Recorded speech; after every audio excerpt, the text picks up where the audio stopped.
I'ma blow up. Yeah.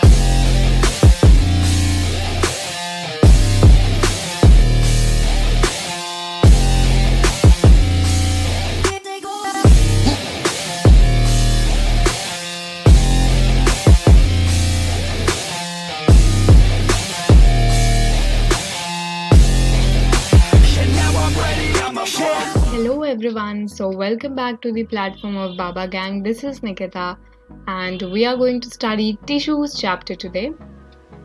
So we are going to start tissues. So पिछले lecture में and last chapter में हमने cell chapter अच्छी तरीके से कंप्लीट कर लिया था और उस चैप्टर के डायग्राम्स जो भी थे मैंने सेल ऑर्गेनल्स बहुत अच्छी तरह एक्सप्लेन कर दिया था. तो अगर आप एक बार भी डायग्राम्स अच्छे से रेफ़र करोगे, सेल ऑर्गेनल्स आपको पता है लेकिन आप डायग्राम रेफ़र करोगे तो आपको सब कुछ समझ आ जाएगा. Those diagrams are very simple. Okay, so let us start with tissues. So what are tissues? Tissues are the group of cells similar in structure that work together to perform a particular function which forms a tissue.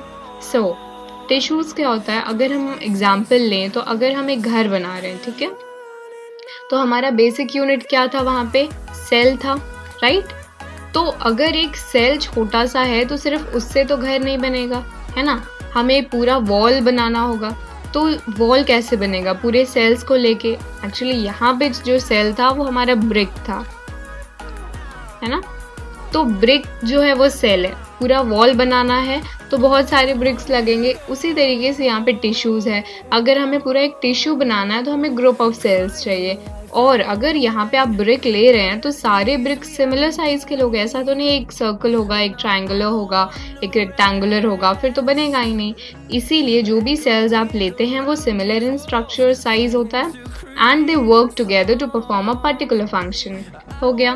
Okay, so tissues में दो basic components होते हैं, that are cells and intercellular substances. होता क्या है basically? यहाँ पे sales होते हैं. मैंने पिछले चैप्टर में ये भी चीज़ एक्सप्लेन की थी कि अगर दो सेल हैं तो दोनों सेल के बीच में कोई ना कोई स्पेस प्रेजेंट होगा. तो ये मैंने गैशियस एक्सचेंज के रेफरेंस से बताया था पिछले लेक्चर में कि हम यहाँ पे गैशियस एक्सचेंज करते हैं. दो सेल्स इस इंटरसेल्युलर स्पेस में जो गैस प्रेजेंट है उसे डिफ्यूजन करते हैं. लेकिन इनके और भी बहुत सारे फंक्शंस होते हैं, ठीक है? सो ये इंटरसेल्युलर स्पेसेस नॉन लिविंग होते हैं. They are fibrous and they are jelly like substances, ठीक है? तो ये चीज़ जो यहाँ पे पोर्शन है वो नॉन लिविंग है. तो सेल तो लिविंग है. ओके, सो अब देखते हैं इम्पोर्टेंस ऑफ टिश्यूज़. तो टिश्यूज़ के क्या इम्पोर्टेंस है, उनका क्या फंक्शन है बेसिकली, वो देखते हैं. तो formation of tissues has brought about division of labour. तो what is division of labour? ये भी हमने सेल चैप्टर में डिस्कस किया था, राइट? तो देखो, डिवीजन ऑफ लेबर अगर हम बात करें तो हमें पता है कि हमारी बॉडी में अगर मल्टी सेलुलर ऑर्गेनिज्म की बात करें तो उनमें डिवीजन ऑफ लेबर बहुत ज़्यादा होता है. मतलब हर फंक्शन अलग अलग ऑर्गन्स परफॉर्म करते हैं, है ना? लेकिन यूनिसेलर की बात की थी हमने तो उसमें था कि एक सेल है, सेल में बहुत सारे ऑर्गेनल्स प्रेजेंट हैं और उनका डिवीजन ऑफ लेबर किसके बीच में था? सेल ऑर्गेनल्स के बीच में था. लेकिन हमारा डिवीजन ऑफ लेबर ऑर्गन्स के बीच में है, ठीक है? तो ये टिश्यूज ही मिल के क्या बनाते हैं? ऑर्गन्स बनाते हैं. क्योंकि सेल हुआ तो सेल से हमें टिश्यूज मिलेगा और जब टिश्यूज ग्रुप बना के कंबाइन करेंगे तो हमें एक ऑर्गन मिलेगा, राइट? और ये ऑर्गन ही फंक्शन करेंगे, ठीक है? तो tissues become organized to form organs and organs into organ systems. अब बहुत सारे ऑर्गन्स को ले लिया. अगर हम डाइजेस्टिव सिस्टम की बात करें जो हम पढ़ेंगे अगले क्लास में, आप पढ़ोगे 10th स्टैंडर्ड में पढ़ोगे, वहाँ पे डाइजेशन एंड ऑल सब कुछ पढ़ोगे. तो होता क्या, अगर आप कंसिडर करें तो आपका फूड पाइप होता है, स्टमक होता है, इंटेस्टाइन होता है. तो ये सब अलग अलग ऑर्गन्स हैं. इन सबको मिक्स करके हम क्या बना रहे हैं? ऑर्गन सिस्टम बना रहे हैं, जिसे हम बोल रहे हैं डाइजेस्टिव सिस्टम, ठीक है? So workload of individual cell has decrease due to origin of tissues. अब देखो, होता क्या है कि अगर सिंगल एक सेल है तो उसे बहुत ज़्यादा फंक्शन करना पड़ेगा. लेकिन बहुत सारे सेल्स होंगे तो उनका फंक्शन, हर एक सेल पे जो वर्कलोड होगा वो कम पड़ जाएगा, बिकॉज बहुत सारे सेल्स हैं सेम फंक्शन करने के लिए. As a result of improved organization and higher efficiency, multicellular organisms have higher survival. अब जो यूनिसेल्युलर है उसमें एक सेल है और उसी को सारे फंक्शन करने हैं, तो उसमें वर्कलोड ज़्यादा होता है, तो एफिशिएंसी भी कम हो जाएगी टाइम टू टाइम। लेकिन मल्टी सेलुलर ऑर्गेनिज्म में एफिशिएंसी बहुत ज़्यादा होती है और हमारा सर्वाइवल रेट भी बहुत ज़्यादा होता है। ठीक है, तो अब बात करते हैं क्लासिफिकेशन ऑफ टिश्यूज़ की।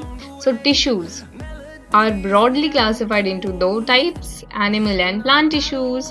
तो इस लेक्चर में मैं आपको कुछ बेसिक चीज़ें बताती हूँ कि प्लांट टिश्यूज़ को किस चीज़ में क्लासिफाई किया जाता है, उनके बेसिक डेफिनेशंस बताती हूँ। ठीक है, तो देखो, सो प्लांट टिश्यूज़ है हमारा। तो प्लांट टिश्यूज़ बेसिकली क्लासिफाई किया है 2 चीज़ों में, एक मेरिस्टेमेटिक है और एक परमानेंट है। तो परमानेंट तो समझ आ गया, मेरिस्टेमेटिक मतलब ऐसा नहीं कि टेम्परेरी है, लेकिन मेरिस्टेमेटिक इसलिए बोला है बिकॉज ये बहुत ज़्यादा डिवाइड होते हैं। ठीक है, यहाँ पे मेरिस्टेमेटिक टिश्यूज की डेफिनेशन दी है। Meristematic tissue constitutes a group of actively dividing cells.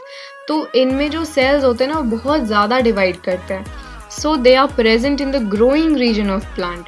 तो प्लांट कहाँ से ग्रो करता है? प्लांट अगर आप कंसिडर कर रहे हैं तो उसका टिप ग्रो करता है और उसका रूट ग्रो करता है ना। जो भी ब्रांचेस होंगे तो ब्रांचेस के टिप्स में ये जो सेल्स होंगे ये प्रेजेंट होंगे, बिकॉज टिप्स ही तो ग्रो करेंगे ना, आगे जाके ब्रांच बनाएंगे, उन सब की फॉर्मेशन करेंगे।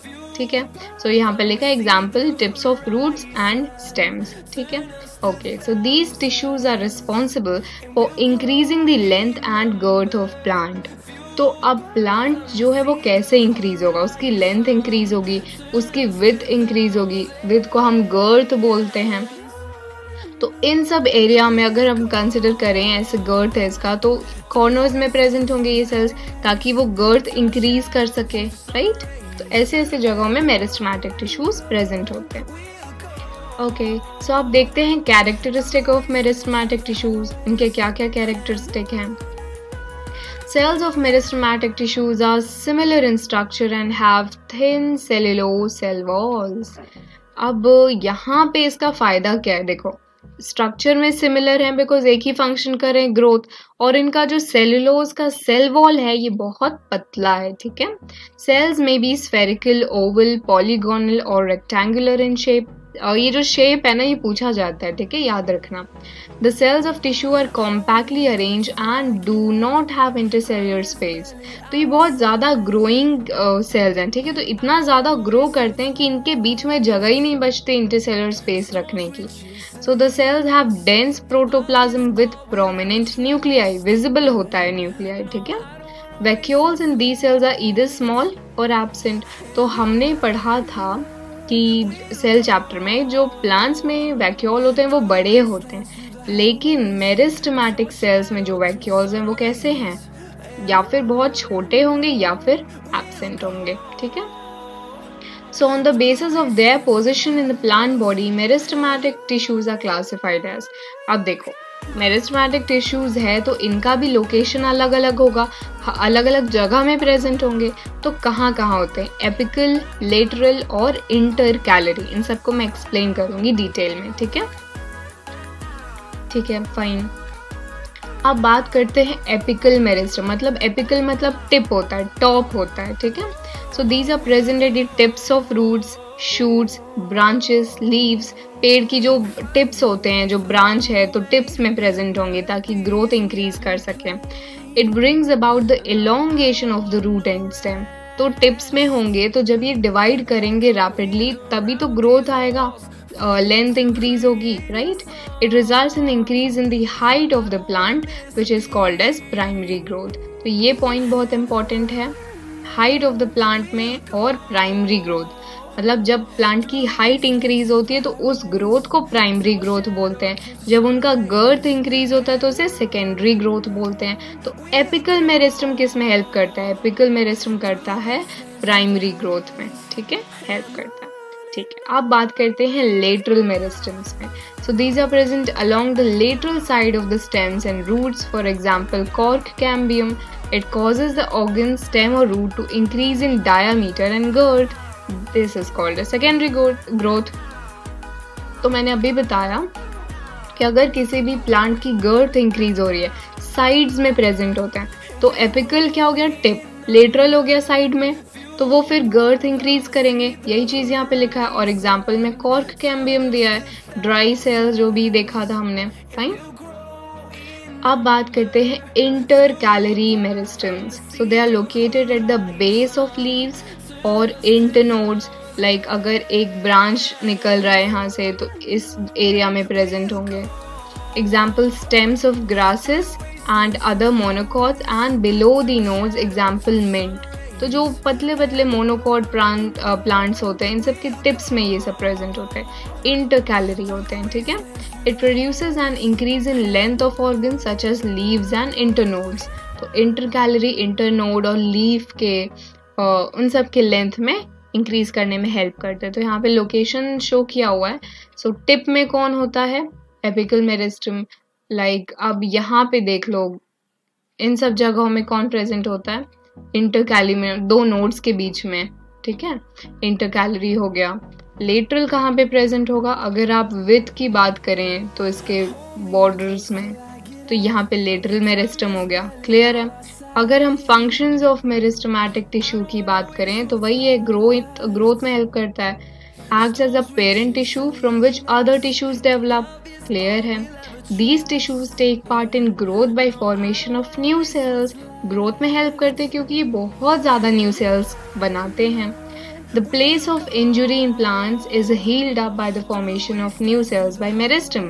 तो हमें पता है कि जहाँ के भी सेल्स डैमेज होते हैं वहाँ के जो आजू बाजू वाले सेल्स होते हैं वो बहुत ज़्यादा ग्रोथ करते हैं ताकि उसे कवर अप कर सके। तो वो सेल्स कौन होते हैं? वो मेरिस्टमैटिक सेल्स होते हैं ताकि वो न्यू सेल जल्दी जल्दी ग्रो कर सके। ठीक है, फाइन। तो अब आते हैं हम अपने परमानेंट टिश्यूज में। So a permanent tissue is a group of cells which is derived from meristematic tissues but these cells have lost the power of division temporarily और परमानेंटली। तो यही चीज है यहाँ पे, जो मेरिस्टमैटिक टिश्यूज हैं जब उनकी ग्रोथ की पावर खत्म हो जाती है तब वो कन्वर्ट हो जाते हैं परमानेंट टिश्यूज में। ठीक है, समझ आया? बहुत क्लियर है, बहुत सिंपल है। मेरिस्टमैटिक टिश्यूज जब ग्रोथ करना बंद हो जाते हैं, जब वो स्टेबल हो जाते हैं, तो वो परमानेंट टिश्यूज कहलाते हैं। Okay, so the development process by which cells have been derived from meristematic tissue take up a permanent shape, size and function is called differentiation. तो जब एक सेल क्या हो रहा है, मेरिस्टमैटिक से परमानेंट में कन्वर्ट हो रहा है, मतलब उसका जो शेप है, साइज है, फंक्शन है, वो सब क्या हो रहे हैं? परमानेंट हो रहे हैं। तो इस प्रोसेस को हम बोलते हैं डिफरेंशिएशन। ठीक है, बस इतना क्लियर है। ओके, सो परमानेंट टिश्यूज के भी कैटेगरी होते हैं। एक सिंपल परमानेंट होता है, कॉम्प्लेक्स परमानेंट होता है। तो इन सबको मैं थोड़ा डिटेल में अच्छी तरीके से एक्सप्लेन करूंगी in the next lecture. So I hope tissues clear है। टिश्यूज में मेरिस्टमैटिक पूरा क्लियर है। परमानेंट मैंने बताया कि मेरिस्टमैटिक जब परमानेंट हो जाता है, मतलब स्टेबल हो जाता है, उसकी ग्रोथ अब फर्दर नहीं होती है जिन सेल्स की, वो सेल्स कहलाते हैं परमानेंट। ठीक है, सब ये परमानेंट सेल के डिवीजन हम नेक्स्ट लेक्चर में करेंगे। Okay guys, so have a good day everyone, bye bye.